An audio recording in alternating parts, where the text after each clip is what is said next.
Le premier niveau où ça a changé, c'est dans notre quotidien au niveau en fait, des directeurs artistiques et des maquettes.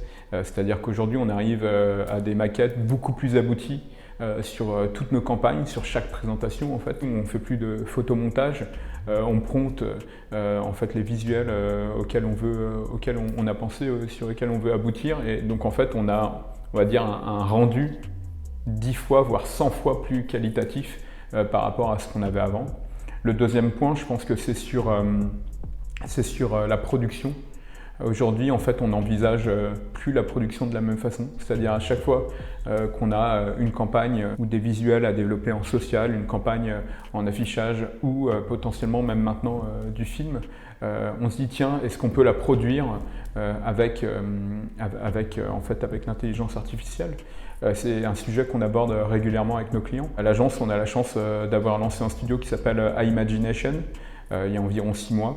Et c'est vrai qu'avec ce studio, on fait appel et on a aussi dans ce studio des IA artistes. Donc avec qui on travaille, et nous-mêmes à l'agence on travaille aussi sur évidemment Bard, Midjourney, Firefly, Runway, et puis il y a un troisième niveau, c'est aussi au niveau on va dire du quotidien. On utilise beaucoup ChatGPT pour faire des double checks de traduction, pour faire aussi des bases de signature. C'est vraiment, on va dire, un nouveau sparring partenaire, un nouvel outil qu'on utilise et que, on va dire, à peu près toutes les fonctions de l'agence utilisent. La première façon, ça a été sur le volet technologique.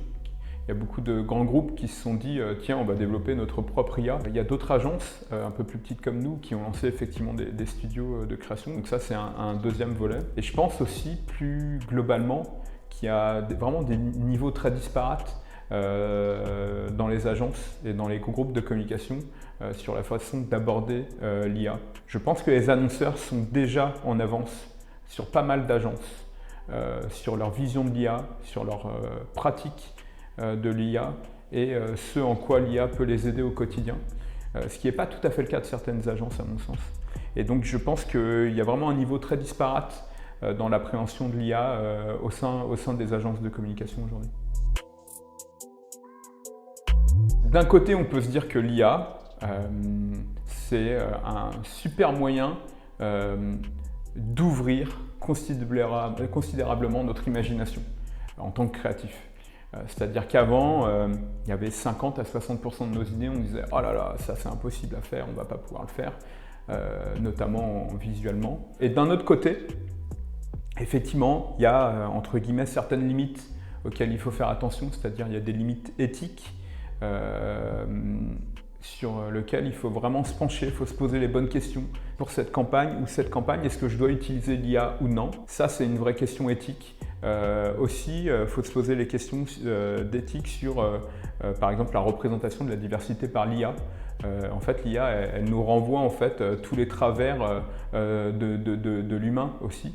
Donc, il faut vraiment bien maîtriser l'IA et c'est pour ça qu'on est assez convaincu chez Fred & Farid en fait qu'on a besoin de l'IA pour avancer, ça c'est une certitude, mais que l'IA a besoin de l'humain pour avoir un œil, un goût esthétique, mais aussi pour rester dans une certaine maîtrise de cet outil.